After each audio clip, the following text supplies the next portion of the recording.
Hello and welcome along to the Property Academy podcast. I'm your host, Ed McKnight.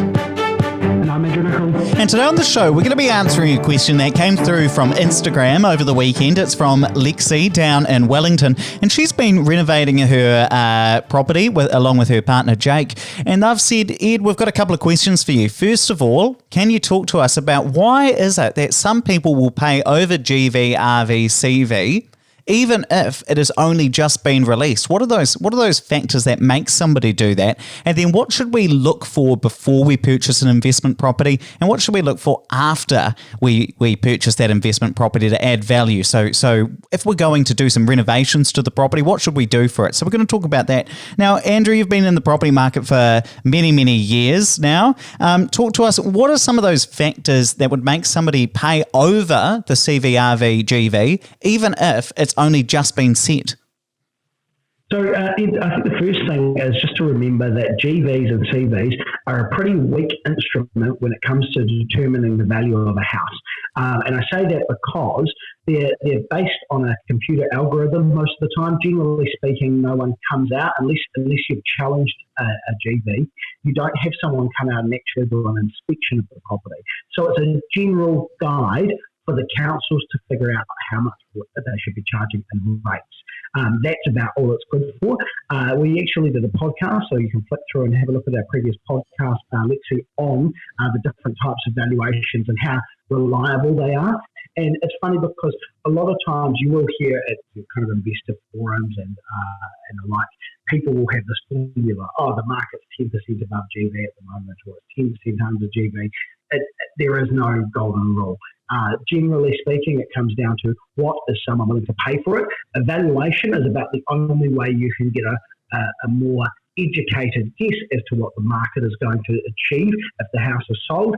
But the market is the market. If someone's willing to pay $1 million and the GV $600,000, then the value's $1 million. Maybe only to that one person, but that's what the true value is. The other thing to remember is because you don't have someone come out and inspect the property, they sometimes miss things like renovations that have been done. Now, if you get a code of compliance or you get a council consent for renovations, then obviously the council knows that work's been done. However, if you're doing cosmetic renovations, which is what I've done, which is what I did on most of the properties when I were renovating, then none of that's captured. And so it may very well be that I buy a house for exactly GV and then I do a whole lot of cosmetic work that the council has no idea. And then when I go to sell it, the GV is not going to represent those renovations. And so that's something to bear in mind. Fantastic. Well, let's talk about what to look for before you purchase an investment property. And one of the things which Lexi actually identified that I am really big on is looking at comparable sales. What else is going on in the market so you get a sense of the market? And one of my favourite places when I'm looking for comps is to go to qv.co.nz. That's qv.co.nz, because you can type in any suburb. I've pulled up Remuera here in Auckland, just in front of me now, and I can see there were 63 total sales over the last 3 months. I can see that on average they were 2% below the RV. Of course, we've just talked about how that doesn't necessarily mean anything, but I can click through into each of these different sales and look at what price the property sold for and how that compares to the last time it was sold or the last time it was valued by the council or something along those lines. And we can see, well, what areas are selling really, really well and which ones aren't as well. So looking at comparable sales is really important, because that's the only way you can get a sense of how a market is really working and whether perhaps you're getting a really good deal or you're paying a bit more than you possibly should for that. So I'd highly recommend going to QV anytime you're looking to make a purchase and look at those comparable sales. Andrew, what else are you looking for before you purchase a property? So in this case, Ed, this client's looking at actually getting her hands dirty and adding value very quickly so she can recycle her deposit and buy again and again and again. So what I would be looking for is properties which I were able to add value to easily without involving the council, because that always slows you down. So for example, find something that's very structurally sound, but it's got a good footprint, but maybe you could change some things internally about the house. Now, when I say internally, it's okay to do things like remove walls, so long as they're not load bearing and you have to apply for a council consent and get a sign off code of compliance afterwards. Do things that you can change cheaply, like carpets, curtains, things like the paint. New paint job can absolutely transform the house and add value very quickly. Landscaping, things like the kitchen and the bathroom can be more expensive, but you can get a very good return on an investment. All of those kind of things would be what I would be looking for in an investment if I were going to go in there and do renovations to add value and recycle my deposit.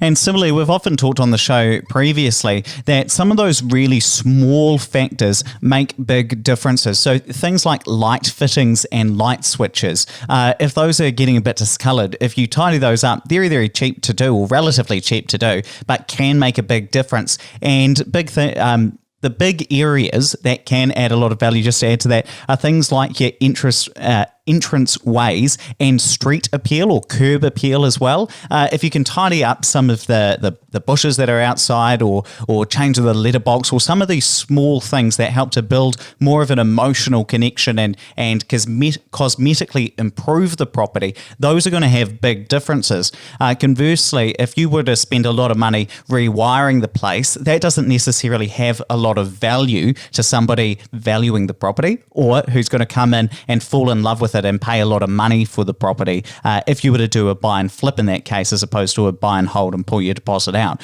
So a lot of the things that do make a big difference are those things that create emotional connection and that change the property cosmetically. Now, Andrew, she's just had a question as well, lastly, about titles, about cross-lease versus fee simple. Obviously, there is an opportunity to convert a cross-lease into a fee simple if you've got the opportunity to do that, but do you tend to stay away from one or the other? No, I actually think cross leases are quite a gold mine if you can get it right. So I'm actually doing this process at the moment. I've got a property in a quite a good suburb of Christchurch, but it's on a cross lease property. So the valuation on that property is probably about 50 grand less than what it would be if it was a fee simple title. So I'm in the process of selling that property because it's an older property that's costing me in maintenance now.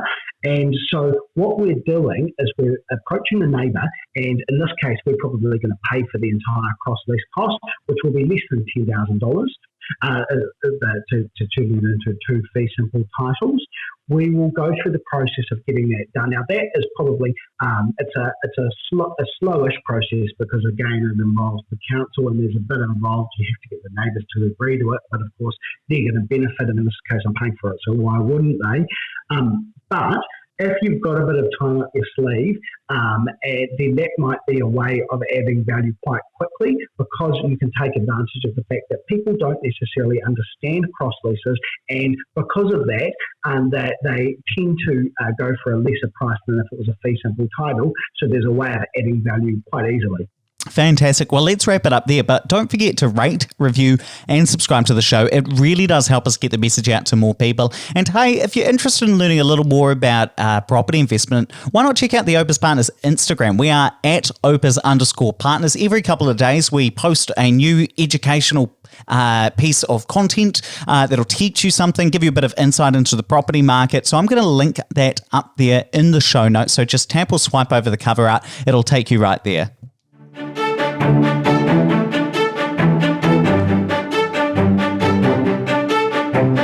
Thanks for listening to the Property Academy podcast. I'm your host, Ed McKnight. And we're going to be back again tomorrow with even more daily strategies, tactics, and insights to help you get the most out of the New Zealand property market. Until next time.